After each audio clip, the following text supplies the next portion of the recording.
नमस्कार साथियों, स्वागत है आपके अपने प्यारे YouTube channel Ajay academy and motivator में। उत्तर प्रदेश पुलिस कांस्टेबल का परीक्षा जो 17 फरवरी को यानी आज के दिन हुई है, उसमें प्रथम पाली में जो जीके के प्रश्न जो आए हुए हैं साथियों, उनका हम आंसर देखने वाले हैं। क्या क्या आंसर इनके हो सकते हैं और आप जो है क्या क्या आंसर लगा के आए हो ये आप खुद चेक कर लें। जो साथी चैनल पर पहली बार है तो चैनल को सब्सक्राइब करें और बेल आइकन को प्रेस करें, जैसे कि नई वीडियो का नोटिफिकेशन आपके पास तुरंत पहुंच जाए। चलिए बिना देरी को हम स्टार्ट करते हैं और जीके के महत्वपूर्ण क्वेश्चंस मतलब क्वेश्चनों को देखते हैं क्या क्या इनका आंसर बन सकता है। फटाफट चलिए, पहला क्वेश्चन है प्रयाग प्रशस्ति की रचना नियुक्त में से किसके द्वारा संस्कृत में की गई थी? तो इसका आंसर साथियों हरिशेठ है, ठीक है, जो कि सुमंद्रगुप्त के दरबार कवि थे। और अगली शिफ्ट में ये भी क्वेश्चन आ सकता है कि प्रयाग प्रशस्ति किस भाषा में? तो संस्कृत में, ठीक है, इसका आंसर ये होगा। आगे क्वेश्चन नंबर सेकंड कह रहा है निम्नलिखित में से कौन सा भारत के पूर्वी तट पर स्थित खारे पानी की सबसे बड़ी लैंगून झील है? तो वो कौन सी है? चिल्का झील, जो कि उड़ीसा में, ठीक है। आगे क्वेश्चन नंबर थर्ड कह रहा है श्वेत प्रकाश कितने रंगों से मिलकर बना है? तो श्वेत विवग्योर यानी 7 रंगों से, ऑप्शन नंबर थर्ड। इसके बाद ग्रेट बैरियर रीफ किस देश में है? तो ये ऑस्ट्रेलिया में है। ऑस्ट्रेलिया में अगर पूछ ली इसने कि कौन सी दिशा में है, तो उत्तर पूर्वी दिशा। कौन सी? उत्तर पूर्वी दिशा। और ये लगा ऑस्ट्रेलिया से 2000 किलोमीटर की दूरी पर है, ध्यान रखेंगे। अंडर पार्क भी बोलते हैं इसे, ठीक है। ग्रेट बैरियर रीफ ऑस्ट्रेलिया उत्तर पूर्वी। अगली शिफ्ट में ध्यान रखेंगे साथ ही। चलिए क्वेश्चन नंबर 5 कह रहा है कि निम्नलिखित में से 1940 में भारत की संविधान सभा के अध्यक्ष कौन थे? तो 9 दिसंबर 1946 को अस्थायी अध्यक्ष थे डॉक्टर सच्चिदानंद सिन्हा और 11 दिसंबर को बने थे कौन? डॉक्टर राजेंद्र प्रसाद। तो ध्यान रखेंगे आगे। क्वेश्चन नंबर 6 सोनपुर पशु मेला हर साल भारत के किस राज्य में लगता है? तो सोनपुर बिहार में लगता है, सबसे बड़ा पशुओं का मेला है। इसके बाद क्वेश्चन नंबर 7 अंगूर की खेती क्यों क्या कहते हैं? तो अंगूर की खेती विटिकल्चर कहलाती है। और साथ ही साथ अगली शिफ्ट में यही पूछा जा सकता है कि सेरिकल्चर किसकी खेती? तो रेशम की खेती। पिसिकल्चर मत्स्य और हॉर्टिकल्चर बागवानी, ऐसे ही एपीकल्चर मधुमक्खी, ठीक है। जो बोला सुन लेना अगली शिफ्ट वाले बच्चे। आगे क्वेश्चन नंबर 8 कह रहा है बेलाडी की पहाड़ी जो बैल के कुबड़ की तरह से दिखती है, ये किस राज्य में? तो छत्तीसगढ़ में। बेलाडीला की पहाड़ी जो है बैल की तरह से दिखती है, छत्तीसगढ़ में। क्वेश्चन नंबर 9 निम्नलिखित में से किसके द्वारा निर्मित समुद्र के एक संकीर्ण चैनल श्रीलंका भारत से अलग करता है? तो सबको पता है ऑप्शन पाक जल मंडल यानी मन्नार की घाटी, बी ऑप्शन इसका सही होगा। क्वेश्चन नंबर 10 चलिए फटाफट आंसर लगा लीजिए। कुमार संभवम किसकी रचना है? तो कुमार संभवम रचना जो है महाकवि कालिदास की, और कालिदास की और भी रचना रघुवंशम हुई और अभिज्ञा शाकुंतलम हुई, ठीक है। आगे अगला क्वेश्चन नंबर 11 विश्व पुस्तक दिवस। विश्व पुस्तक दिवस मनाया जाता है पृथ्वी दिवस के एक दिन बाद यानी 23 अप्रैल को, यानी ए ऑप्शन इसका सही होगा। आगे बढ़ जाइए। और 7 अप्रैल को क्या मनाते हैं? विश्व स्वास्थ्य दिवस। और 5 जून को विश्व पर्यावरण दिवस। इनको भी ध्यान रखें अगली शिफ्ट वाली। निम्नलिखित में से क्वेश्चन नंबर 12 निम्नलिखित में से किस राज्य के कुछ हिस्सों में 400 साल पहले नहर सिंचाई की एक स्थानीय प्रणाली विकसित हुई, जिसे कुल्ह बोलते हैं? कुल्ह ये विकसित हुई थी हिमाचल प्रदेश में। सी आंसर इसका हुआ।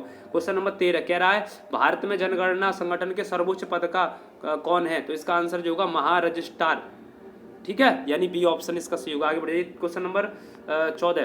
क्वेश्चन नंबर 14 देखें, कह रहा है कि किसी देश की भी शहरी क्षेत्र में रहने वाली आनुपातिक जनसंख्या वृद्धि निम्नलिखित में से क्या सही है? यानी शहर में रहने वाले शहरीकरण कहलाते हैं, यानी ये ऑप्शन इसका सही होगा।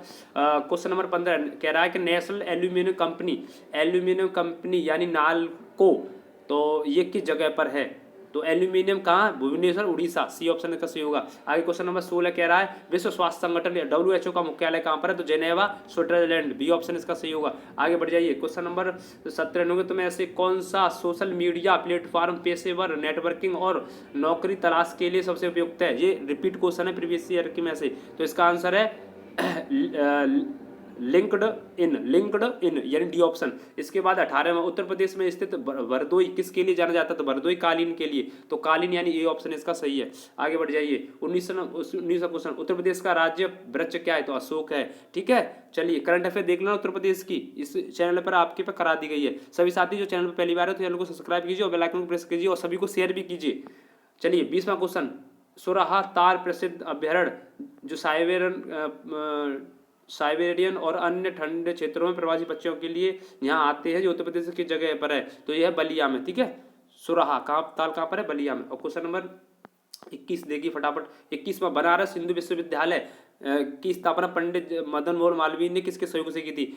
तो एनी बेसेंट के सहयोग से की थी। कब? 1916 ईस्वी में। ये ध्यान रखना आप। आगे बढ़ जाइए। मथुरा में किसकी जन्मस्थली है? सिंपल है, कृष्ण भगवान की जन्मस्थली है। आगे बढ़ जाइए। क्वेश्चन नंबर 23, अकबर का मकबरा कहाँ है? सिकंदरा में। ठीक है। और भी शेर किसी और का भी पूछ लेगा। शेर ससूरी का कहाँ पर है? सासाराम में। ठीक है, अलग अलग। बाबर का कहाँ पर है? इनके याद कर लेना भैया, देख लेना अपने हिसाब से। आगे क्वेश्चन नंबर 24, उत्तर प्रदेश का कौन सा प्रसिद्ध लोक नृत्य धान और मक्के खेती के लिए दौरान किया जाता है? तो धान और मक्की खेती के लिए कजरी, जो कि भोजपुर में, ये भी आंसर हो सकता है। और होरक्का बॉल, पर ये उत्तराखंड में होता है। तो इसका आंसर डी होगा मेरे हिसाब से। ठीक है, डी। आगे बढ़िए। क्वेश्चन नंबर 25, उत्तर प्रदेश राजस्व संहिता 2006 के अनुसार एक अवधि या एक पट्टे वचनबद्ध अनुदान के तहत धारित भूमि खंड को निम्नलिखित में से क्या कहा जाता है? तो धृति बोलते हैं, यानी होल्डिंग। ये ऑप्शन। आगे बढ़िए। क्वेश्चन नंबर 26 पूछा UPSSF का पूरा नाम। तो इसका पूरा नाम जो है ये option Uttar Pradesh special security force. आगे बढ़ जाइए। क्वेश्चन क्या है? निवेश मित्र मोबाइल एप्लीकेशन भारतीय किस राज्य में? तो सबको पता है उत्तर प्रदेश में, इसका एक आंसर होगा। 28वां, विमुद्रीकरण किससे संबंधित है? नोटबंदी से। नोटबंदी से। चलिए, नोटबंदी 2000 कब बंद किया गया था?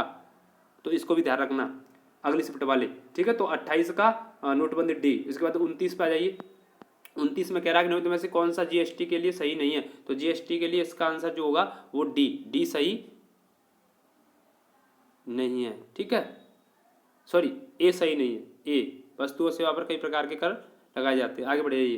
क्वेश्चन नंबर 30, ये रिपीट है। ईमेल में भरोसेमंद स्रोत बनकर दुर्भाग्यपूर्ण कारणों के संवेदनशील जानकारी जैसे user name, password, credit card विवरण आदि प्राप्त करने का प्रयास क्या कहलाता है? तो फिक्सिंग कहलाता है। ये रिपीट क्वेश्चन हुआ है प्रीवियस ईयर की में से। आगे, टका कहाँ की मुद्रा है? सबको पता है, बांग्लादेश। C option. 32वां देख लीजिए।